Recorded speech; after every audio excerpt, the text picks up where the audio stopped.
Okay, we are recording. I'm Brandon Polite, Associate Professor of Philosophy at Knox College, and I'm joined today by Mary-Beth Willard, who's Associate Professor of Philosophy at Weber State University in Ogden, Utah. Thanks so much for joining me today, Mary-Beth. Thank you so much for having me on. I'm really excited by this. Okay, so we're talking about your book, which came out recently from Routledge, which is Why It's Okay to Enjoy the Work of Immoral Artists. And I really love this book. Glad. It's really fantastic. And so one of the things you talk about is sort of a big idea that occurs throughout the chapters is about canceling, right? Yeah. Canceling artists and what it means to cancel. And in your view, why it's not very effective to attempt to cancel artists. And so could you go into that a bit, and then we'll get into some other stuff? Sure, I'd be happy to. So I think in terms of the book, you can think of cancellation as sort of like a big umbrella question, and then like the littler question, which is just chapter 5. And I'll start with the bigger question. And a lot of the impetus for this book came out of talking to ordinary people who find out I work in aesthetics and are kind of like, so what do you think about Woody Allen? And I'm like, don't really care that much about Woody Allen, but I know I get the general question, right? What am I supposed to do about learning that Michael Jackson, the allegations that have stalked Michael Jackson for years are actually true, or Cosby, or any of these other bad acting artists, especially in pop culture entertainment? Everybody wants to know, like, should I boycott them, right? Like, should I not listen to them? Should I only, one of my friends is like, I can listen to them, but only if I pirate them, right? And I'm like, this isn't 1997 Napster, thank you. But I think a lot of people want to know what they should do, right? So should I like personally cancel in this sense, right? Listening to this person. And one thing that I take really seriously in the book is the idea that a lot of the time we don't have as much power as consumers as we think we do, right? So the second chapter is really kind of about like the anatomy of a boycott and how unlikely it is to work when if it's facilitated mostly via social media versus a more organized institution or organization, right? And so the idea here, like, so for example, let's say I decide that I'm mad at Michael Jackson because I rightly view what he did as completely abhorrent, so I'm not going to stream him on Spotify anymore. I don't listen to Michael Jackson all that often, so let's say maybe it would have been 10 songs a year, right? And it's like 0.004 cents per streaming gets back to the artist, right? Which gives you an idea of like how much these people need to be listened to make millions and millions of dollars, of course, but it also gives you the sense that like, I'm not even a rounding error. Like rounding errors have more power than I do, right? If I'm trying to influence the behavior of an artist, let alone somebody whose DVD I bought 20 years ago, right? And so a lot of my skepticism in the book is kind of like looking at like what power do we actually have as consumers? And if the idea is that we're going to, as individuals, do something, it's practically nothing. If we're going to band together, then that's only going to work if we actually have reason to believe that we'll be successful in doing that. And that's building in the assumption that it's not too little, too late. Like Michael Jackson in particular, he's been dead for what, a decade now? A little more than a decade. I can't do anything to affect like his personal income, right? What I need is a time machine to go back to 1993 when the first accusations are made and have like some prosecutor throw his butt in jail, right? So I feel like part of it is that the boycott's not really a great tool for what we want to do. What we want to do is see these guys punished. What we want to do is see institutions held accountable. And what we are end consumers who don't matter all that much a lot of the time. So that's the one problem with like canceling in terms of thinking of it in terms of boycotts. But then there's also, I think, the smaller questions, right? About like, what does it mean to be kind of a mindset to cancel things? If you wanted to go that direction too. Cut me off when you need to, Brandon. It's kind of hard to say. So one thing that I've been thinking about a little bit is the speed of cancellation and how much of it is facilitated rather by social media, right? Because that's where a lot of this happens, right? Most of us, I mean, maybe your social circles are different. Mine are like boring middle-aged people who are mostly too busy balancing their kids' schedules to actually like get together and care about this. So for me, most of this is like what's going on Twitter, right? What's the outrage of the day on Twitter? And for a while, it's a it has to be a celebrity, right? And somebody's canceled for doing something or saying something or believing something, or in some cases, seriously harming somebody, right? So there's like one tool, which is to cancel them, which is essentially to deny them fame, money, and attention by ignoring them, but also by declaring that you're doing so, right? So you wind up with this situation where everything in your social media life is rewarding you acting very quickly, right? Like so, for example, yesterday or a couple days ago, everybody was talking about academic titles on Twitter, right? And like whether you should expect your students to address you by professor or doctor, or should you be upset if they don't, and what does this mean with intersections of female or professors of color and all sorts of things like this. If you waited 2 days, right? So from Monday when all this blew up to Wednesday now, you're like, I don't know, I need to think about it a little bit. And then you send a carefully composed tweet. Nobody's going to care, right? What people want is the quick hot take. And I think the problem with that is that it doesn't really allow us to, one, gather all the facts. In the book, I mentioned the case of James Gunn, which I think is really interesting, and maybe we can talk about that. But it also doesn't allow us time to reflect on what we're doing, right? And some cases are feel like they're kind of easy, but then some cases you're kind of like, well, would I have wanted to cancel that person if I'd given them 48 hours to apologize, or 48 hours to get more context, or 72 hours to learn more facts, or 96 hours when the motivations of the person who accused them came out? So it seems like it's just a bad argument, a bad environment rather, for good thinking. And it tends to exacerbate, I think, a tendency that we see a lot in the media and a lot in political life towards polarization, right? What gets rewarded? You don't get rewarded for saying, that's really interesting. I'll have to think about that. I'll take that under consideration when thinking about the artwork of this artist. You get rewarded for picking one side or the other, right? Either full-throatedly supporting the person or arguing for them to be tarred and feathered, essentially. So because of that, I think it makes it morally a little risky. Justin Tozzi and Brendan Warmke also, write on grandstanding. When I thought of this, I used the word independently. It turned out they had a ton of literature on it, so awesome. Somebody else does the legwork. But they weren't talking specifically about social media, but largely just the broader phenomenon of grandstanding. And I think they're right in that what it does is tends to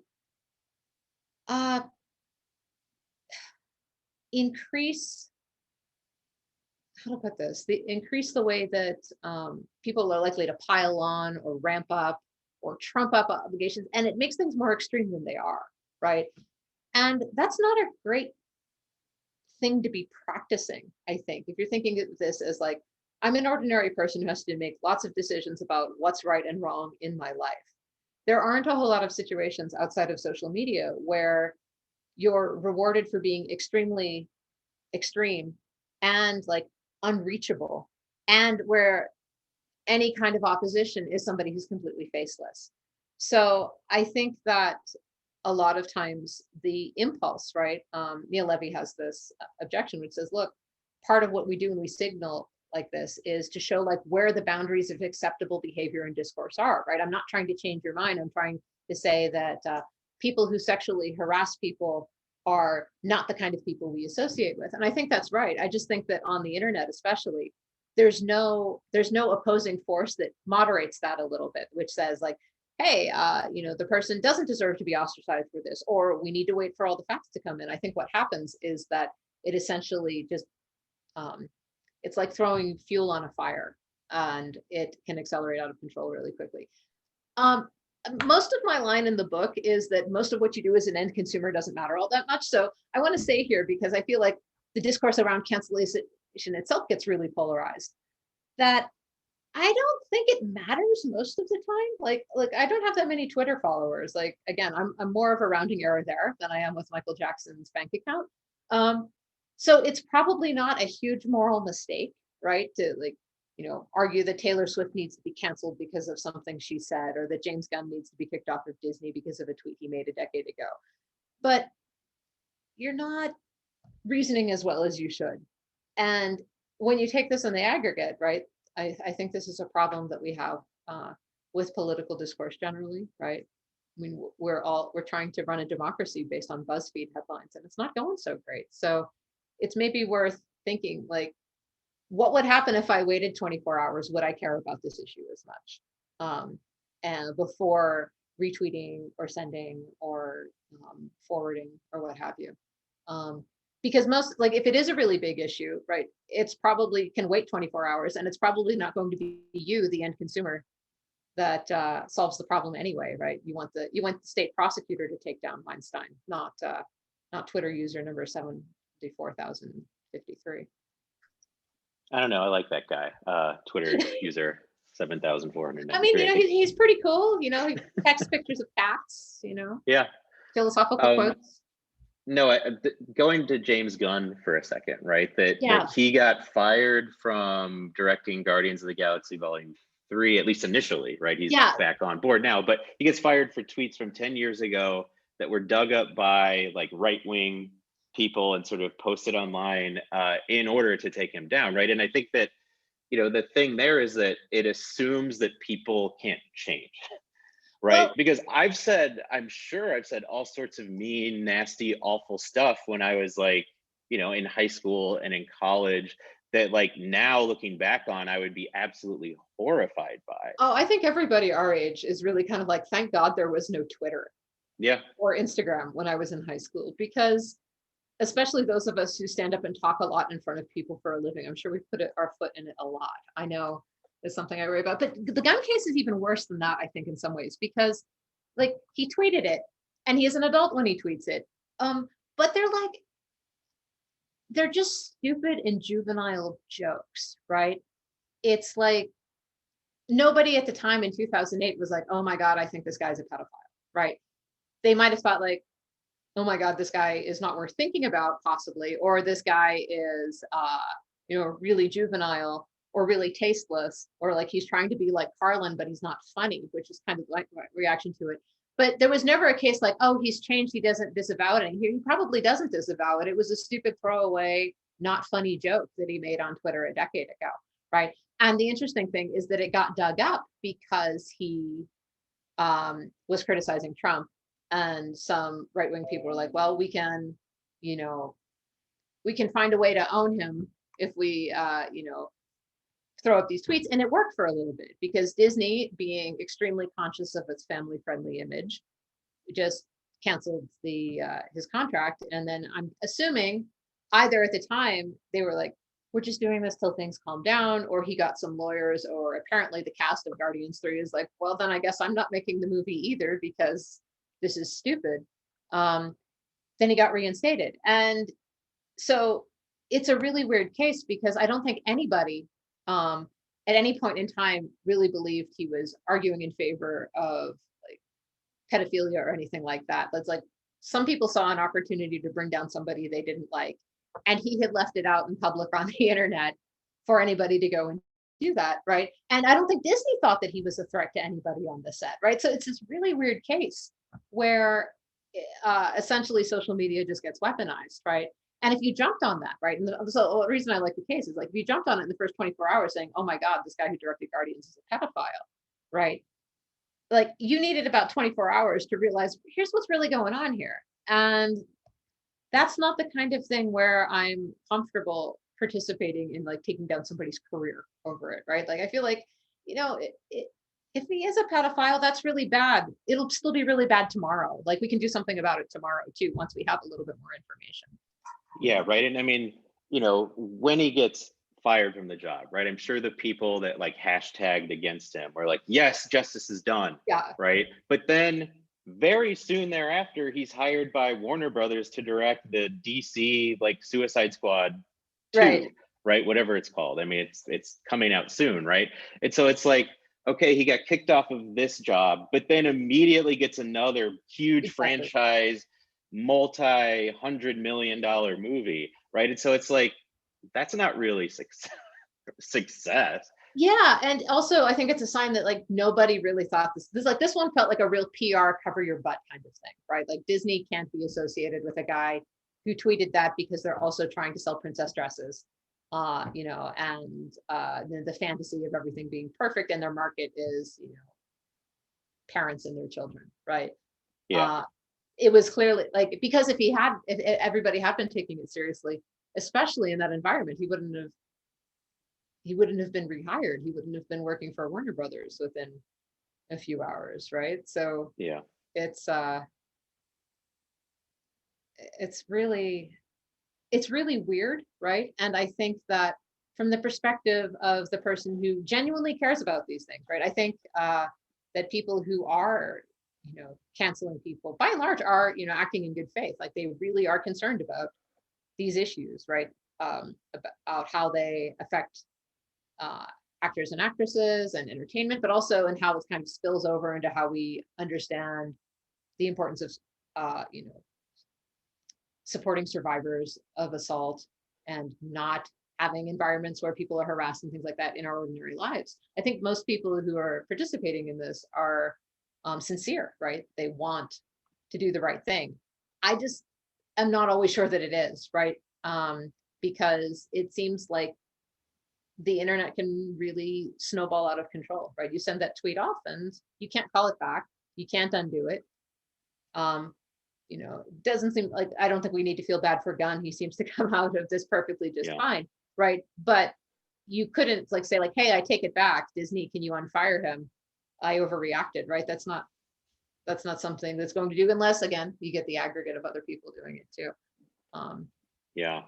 Right. And so, I mean, Gunn's a case where what he did is sort of tasteless. It's in bad form, but he didn't really wrong anyone. Whereas a case like, Bill Cosby, Louis C.K., right? Like those are cases where, Louis C.K. admitted it. At least Bill Cosby hasn't, but Louis C.K. admitted to do the things that he was accused of doing. Right. He had an apology and then I think a second apology where it was like, sorry, I did this. Like it didn't seem sincere. Yeah. And I think Louis C.K.'s case is interesting. And, I'm in this book on Louis C.K. and philosophy. So this is something Did the I have book to grapple with. Out before or after? Before. Does it like feel weird? very soon before. Oh no. Oh no. Yeah. I'm canceling you, Brandon. Yeah. And so like that's in my CV. But like, I mean, the Louis C.K.'s case is interesting because he sort of crafted this persona of he's a schlubby guy, he's kind of a dirtbag, but he's also pro-women, right? He's pro-feminist, he has 2 daughters, so he cares about women's issues, while at the same time he's, masturbating in front of women without their consent, basically. Right. I don't think even either without their kids. Like it's just like, what the hell, man? Like this is like I don't know in what universe one thinks that's acceptable behavior, which I think is one reason the case is so baffling to me. I mean, this gets into the weeds of like consent and like what it's permissible to ask people to do and that thing. But yeah, so when you look at something like that, I mean, the Louis C.K. case is really interesting because he was still performing, right? So it's not years in the past or anything like that. It's very clearly that he did wrong things, right? So it's not like the Gunn case. And he suffered serious professional consequences for it, right? Now, they are serious professional consequences. It still means he's enjoyed more success than most comedians ever will, right? I mean, we're grading on a bit of a curve here. And his apology is sort of, it's weird, like, but it makes you kind of reevaluate his art a little bit too, right? Because a lot of his stuff kind of walked this interesting line, being kind of like kidding on the sly. We all know we're a little creepy and we all know that it's weird to be a dad of daughters and be this sort of schlubby kind of gross guy. And in the movie that got pulled by Netflix, right, there's like a scene reportedly where he's going to be masturbating while spying on somebody, I think is how it's set up, right? Obviously it hasn't come out, so nobody's seen it.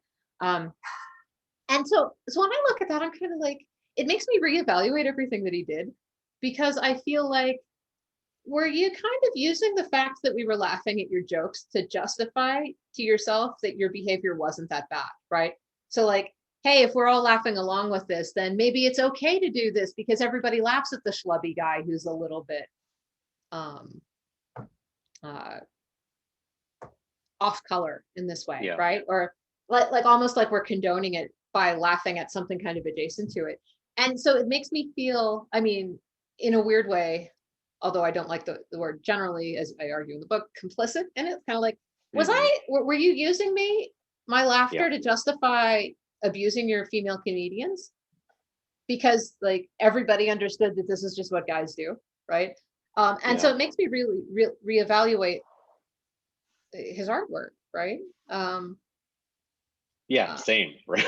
Like, is this the same stuff, right? It's like finding out that he wasn't, and that he was kind of the guy that he was trying to make fun of, or something like that, right? Yeah. I think and in a weird way, it's right. like it's the polar opposite of the Cosby case, because the disconnect with the Cosby case is playing the super wholesome dad, right? Who, you know, and genuinely who did a lot of good in his life, you know, in terms of representation, in terms of just being really funny, in terms of the charities and foundations and stuff that he supported. And then the complete contrast with this guy who apparently, like, I mean, this is decades of serious sexual assault, which he's all been convicted on, right? So this is not just allegations. This is like a guy who would go on, like, wear Cosby sweaters and play with Rudy and do funny things, and then like go drug somebody backstage. Yeah. And in that case, so I think they're interesting cases, because in one, it's like the persona is close enough that it makes you reevaluate the artwork, and then the other, the persona is different enough, but you still feel like you have to come back to it and say, like, what was really going on here, right? Yeah, right. I think it's right. In Cosby's case, it seems like the persona is like a shield, right? That if I get enough goodwill and enough people to like me and enough people to buy into this image of me, then I can get away with this stuff, right? People won't believe these women, right? Whereas in Louis C.K.'s case, right, and I think you're exactly right in the terms of, you know, the movie that gets, you know, dropped by the distributor after the accusations come out, right, where it seemed like more and more and more he sort of like leaned into his nastiness and was like screw you people, I can get away with this, right? Like, I'm gonna put this in a movie, you know, I'm gonna put this thing that I'm accused of doing in a movie, right, in order to be like, ha ha ha, like thumbing his nose at us or something. I'm not sure on the timeline there. Like, was this in the movie before the accusations came out? Or? No, like the rumors were there, right? The like rumors were there. Okay. So basically, we have rumors. We have, I'm going to put it in film and kind of like laugh at you all for taking this seriously. Then it comes out, then the movie gets pulled. Okay. Yeah. So there is really something weird about that, right? Like, to think that the movie is essentially theatrical argument in favor of what he's doing, because if we all laugh at that, right, we laugh at the character, then when it comes out, it's kind of like, oh well, he's just, you know, that's his thing, right? But there's also, I think, what you're saying about them sort of doubling down on it. I think this comes out when you consider like what happened after the backlash, right? So Louis C.K. spent about 10 months basically not doing any comedy, and then came back, I think, at the Comedy Cellar in sort of like a surprise set, and then had another small show. But what he did was not apologize and try to make amends and then go back to like the kind of comedy stylings that we're used to. He kind of doubled down on the assholeness, I guess, for lack of a better word. Figuring, I think, probably like, well, there's a certain group of people I'm not going to reach because of my behavior, so I might as well just cater to the subset of people who don't care, right? And so, I mean, this is sort of another risk, I think, of canceling that I touch on in the book, but I think is really worth exploring by somebody, right? If not me. Does this, like, does it make him worse, right? By being canceled, because now he's doubling down on the bad actor part of his persona, right? And he's catering to a smaller group of fans who are eating it up, right? You see it as a strike against, you know, woke social justice warriors or what have you. And I really don't know what to think about that. Like, I mean, I think the ideal like way this is supposed to work is you cancel the person, they apologize, they make some sort of amends, And then we welcome them back and they're doing funny comedy again, but Yeah. now with none of the bad things. But what we actually see is this person doubling down on the badness. And that's not great. Like, that's not what we wanted to happen, right? Yeah.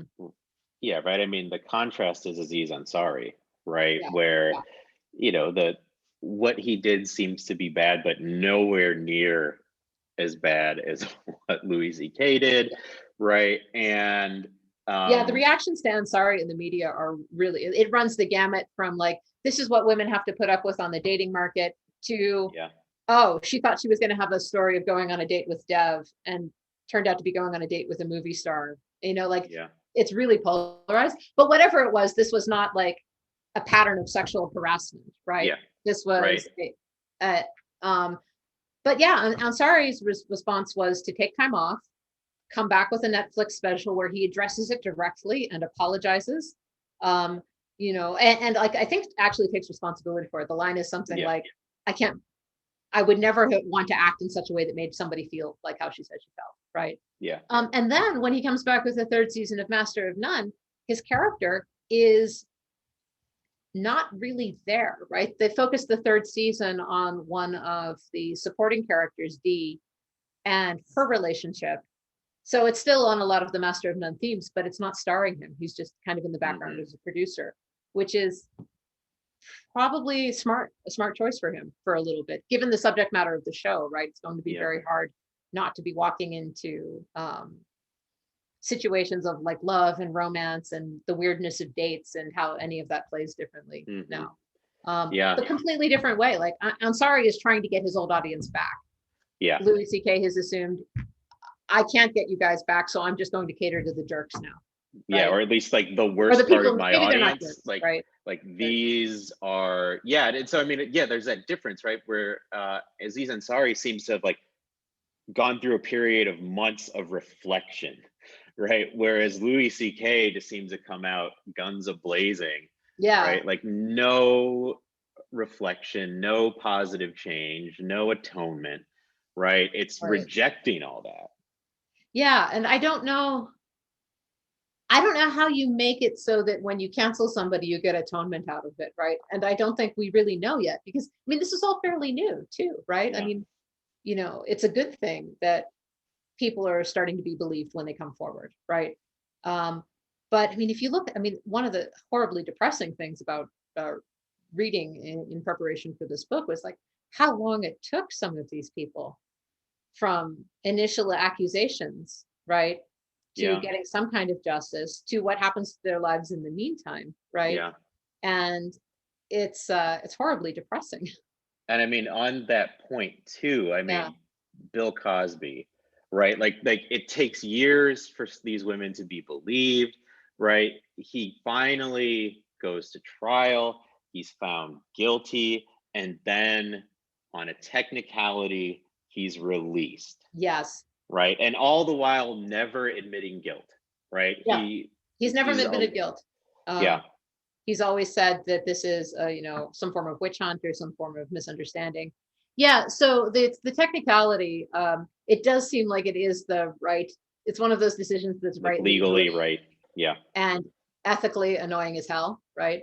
Because he apparently in the civil case, the prosecutor said, okay, well, for the civil case to go forward, we won't charge you, basically, if yeah, you cooperate. And he did, and they charged him anyway. So that's one of the things where like, well, that was bad prosecutorial conduct, right?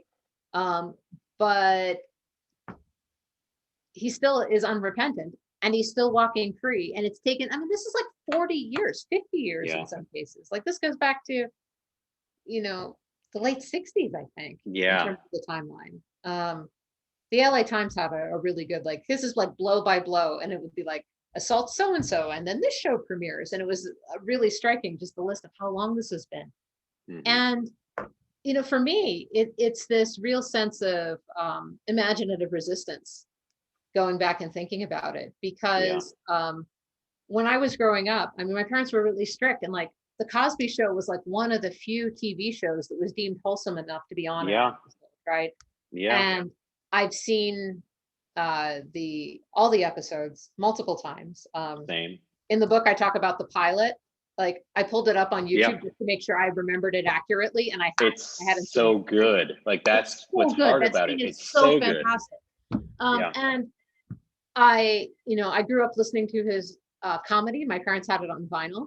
So the Noah and the Ark sketch, all the driving in San Francisco stuff. This is stuff, and it's all like almost aggressively wholesome, right? Yeah. Like the mess, and like, I mean, you read about like how he put the show together. It was really important to him to mention historically Black colleges and universities in the same breath as Harvard. So it's like, where are you going to go? Yeah. You're going to go to Harvard, Yale, Howard, right? And doing lots of things to make sure that the consistent message that you got was sort of a Black conservatism, positive message, uplifting kind of thing. Ta-Nehisi Coates' Atlantic article from a number of years back goes into this really, really well. Yeah. And then you think about this, like at the same time, I think for me, it's like you had to know better, right? Because like it wasn't like Cosby was just an actor who was saying whatever the writers wrote, right? There are writers on the Cosby Show, but they were all drawing on his years of comedy, which was about the family, which was about growing up and about trying to raise kids, right? Like my dad has a copy of Bill Cosby's Fatherhood book that I think we bought when I was 10, right? I've read that book too. And so it's like, you clearly knew better. Like you clearly knew that drugging and raping people is not like on the list of things you should do. So what the heck, right? And I think for me, it just makes it impossible to watch. And impossible to like get into the mindset of like, this is a wholesome family thing. And it's such a shame.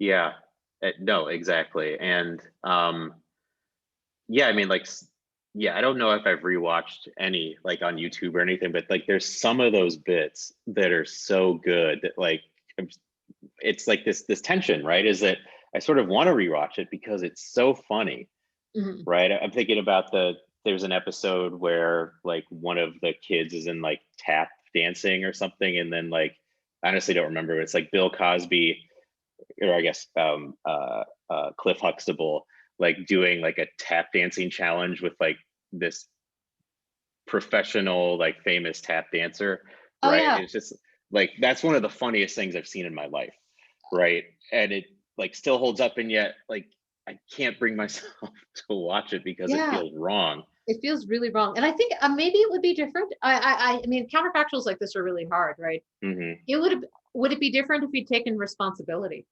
right? Yeah. And I don't know whether it would, but I think entertaining that question is just like, whatever we're actually talking about, it's not actually about punishing the artist or making them make amends for their behavior, because the fact that he apologizes or doesn't apologize doesn't affect that he did bad things while employed on this show and that he knew better.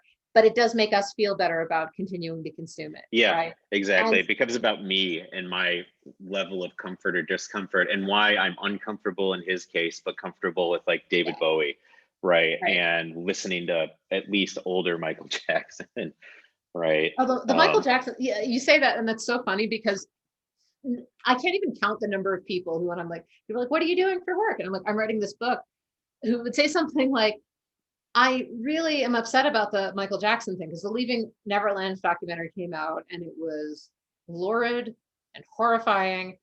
And people are like, I can't listen to Michael Jackson anymore. But then they're kind of like, but the music's really good. And maybe I can listen to the stuff that like predates the accusations, right? So predates him harming anybody. So like Off the Wall's okay, Thriller's okay, all of the Jackson 5 is okay.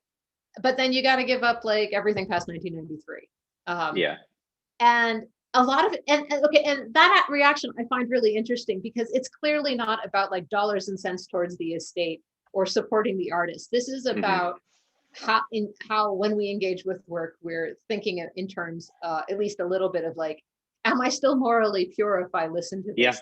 Right? Has his later actions tainted, polluted the earlier stuff, right? And if you can make that separation, right, where Thriller Michael Jackson hadn't done anything awful yet, right? Little kid Michael Jackson clearly hadn't, huh? Probably having awful things done to him if his Yeah, biography was exactly. accurate, right? Right. Like, And so like you can sort of make that separation, but it's not really a moral separation, right? It's psychological. yeah, it's I've put this into a bucket where it's still okay and it doesn't feel Yeah. tainted, right?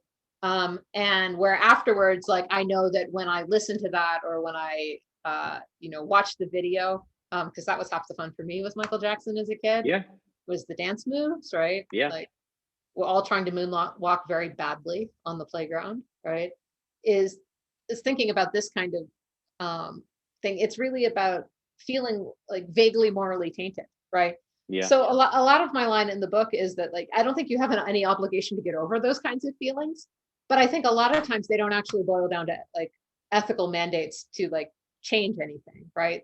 So if it Yeah. doesn't bother you to listen to Smooth Criminal, um, then it's really hard to say, well, Thriller is okay because it predates it, but Smooth Criminal is in a different category, right? Yeah. Because it's afterward. Because at this point, neither of them affect anything, right? And Yeah. I think that's one of the really hard things to say. This is something that I've been thinking about more lately, about like why we care in the first place. It was something that didn't make it into the book.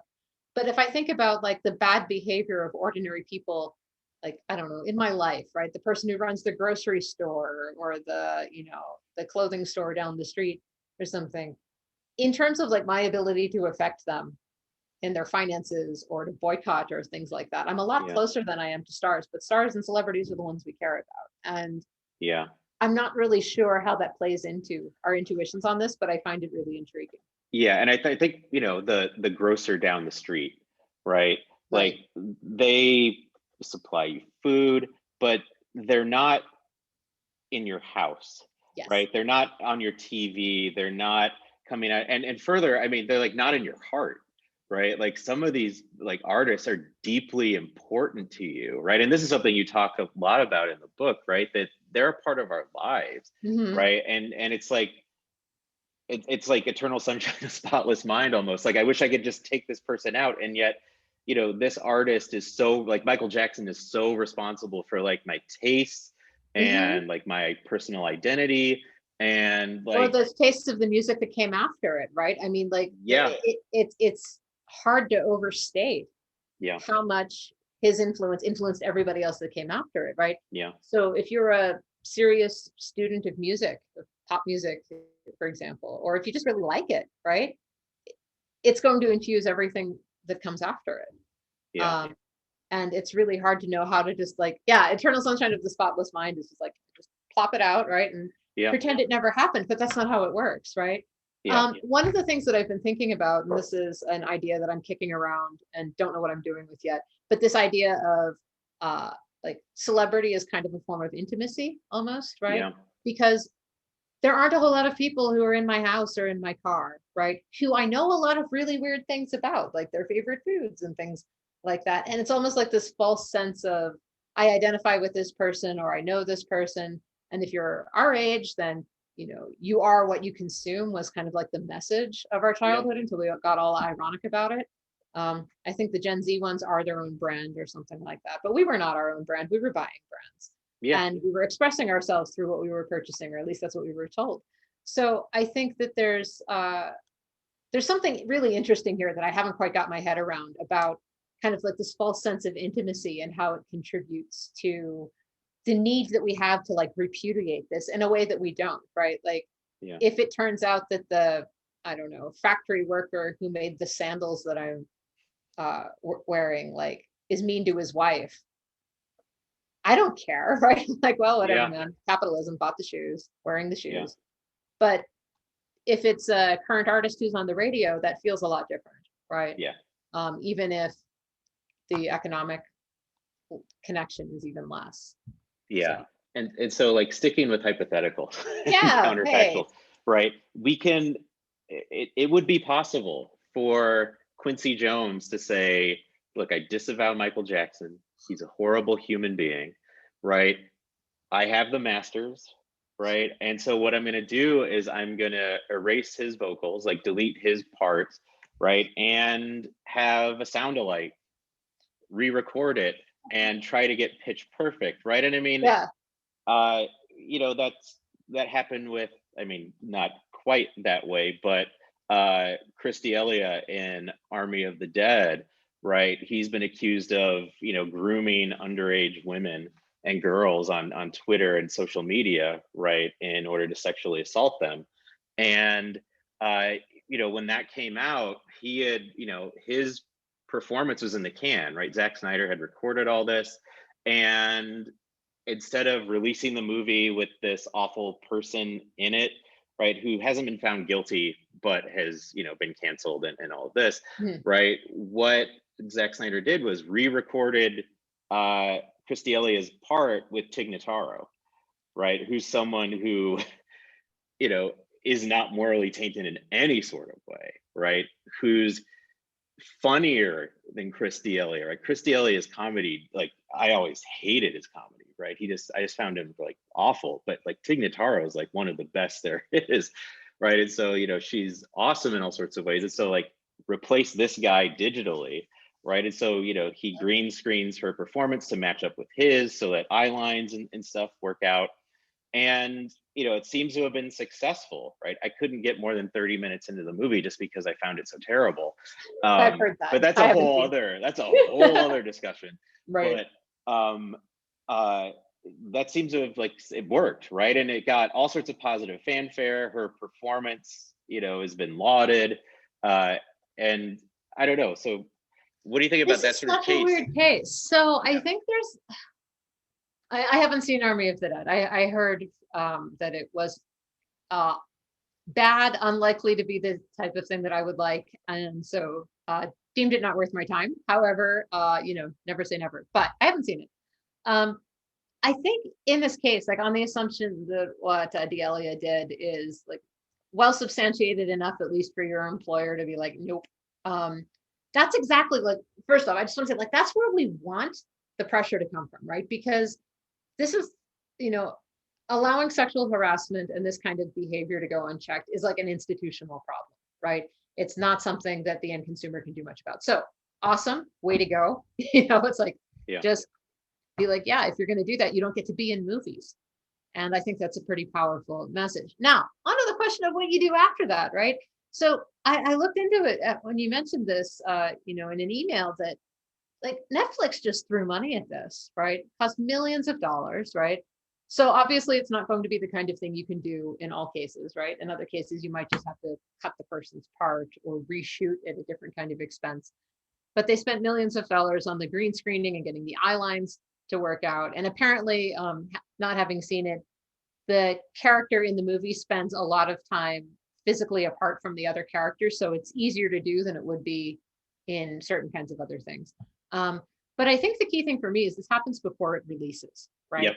So this is just kind of like, hey, you got fired mid-production. It was really late in the production, but it wasn't out yet. So now we've got Tig Notaro doing it, and she's funny, and she's doing it better than you did anyway. Also, she's not, grooming underage girls. So this is a complete win for our concern. And Netflix probably can use the tax write-off anyway. So even if it costs millions of dollars, they make that in like the next 2 minutes, so they're fine, right? But when you come to say like something like should we re-record Michael Jackson's songs without Michael Jackson, I don't even know where to start with that, because it doesn't seem like you can, right? You can't remove Michael Jackson from the songs and still have the same song, right? I mean, I'm sure there's some philosopher of art who works in metaphysics who's pulling out their hair over that kind of claim, but I'm going to say it wouldn't be the same thing, right? Yeah. And I also don't think it would have practically the effect that we want, right? The effect that we want is to be able to enjoy the performance of Thriller without all the, baggage, basically. Yeah. But we already have covers of Thriller. We already have covers of lots of Michael Jackson songs. It's not the same thing, right? Yeah. So I think if you digitally erased it too, you'd be also placing the artist who does that in an extremely bad position, right? Because they're going to be, first off, instantly hated by a segment of the population that doesn't even want to talk about these kinds of issues, right? they're going to be cancel culture this, cancel culture that. They're going to be very unfairly compared to the original because the original's still out there, right? Yeah. But finally, I feel like that's not really the right way to deal with this. Like, the problem isn't that Jackson made a song, it's that nobody called him to account when he needed to be called to account very badly. So this feels kind of like erasing it and pretending like the whole thing never happened, right? Like, oh no, he was never a famous pop star. I'm like, but yes, he was, and that's the central thing that we have to confront. On it also, doesn't take away from the millions of dollars that he made. Or the fact that the song is iconic, right? Or that people were doing thriller dances, zombie dances at their weddings. This was like a trend for a while. I always feel how do I feel about it now? Yeah. That's on your wedding video, right? That's your wedding video, right? Like, that's unfortunate, right? So I feel like it wouldn't have the effect that one would hope, right? Which is to say, like, hey, this never happened. But it's very different if the piece hasn't yet been completed, right? Or if like the show is still ongoing, right? So one of the actors on The Expanse, which is a sci-fi show that I'm unhealthily obsessed with, it was fired kind of under similar circumstances, sexual harassment, and they just wrote out his character. And the series is based on a book series. The book series continues the adventures of this character, and they've been departing from it in some ways anyway. But it was just kind of like, hey, we don't care if you're, a central member of this ensemble cast, you're gone. And I think that that's more powerful than finishing it and then like digitally inserting another person into the whole series so we could all pretend that it never happened. I don't know though. It's digital insertion of like other actors and things like to finish work or like Brandon Lee in The Crow, right? Yeah, exactly. Like he got killed and then they had to like do stunt doubles and some digital stuff when digital stuff wasn't great, right? Yeah. Right. Or I think even recently, in the past couple of days, there's been some news about the Anthony Bourdain documentary. Yeah, they used AI to read things that he'd written in his voice. Yeah. But they don't disclose anywhere that he's not actually saying it. Yeah. That came out later, and that's really ethically weird. I have to think a little bit more about that. Yeah. Because the thing that's really strange is that it wouldn't be weird to have somebody else read what Bourdain wrote, right?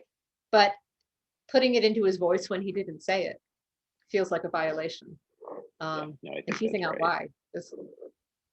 Also, like, way to make deep fakes more of a thing. Thanks, guys. Yeah. So the technological possibilities are really interesting, but I don't think you'd be listening to the same thing. Like, I don't think I agree with that. I mean, I don't know about you, but when I listen to songs, especially songs I've heard a lot, like, I sometimes can't even listen to the like live or unplugged versions the same way because I'm so expecting exactly that energy or exactly that note or that wobble, on this one thing. And it would be really weird for me to have somebody essentially karaoke. And be like, I'm like, I could have just listened to the original. Yeah. For all the harm that it does. I don't know. Yeah. Yeah. Okay, well, I think we should wrap it up. So we probably should. We've been talking a while. Yeah, we've been talking about it for a long time. So thanks so much, Mary-Beth, for joining me. The book is Why It's Okay to Enjoy the Work of Immoral Artists, out Routledge 2021. So thank you once again. Thank you so much, Brandon.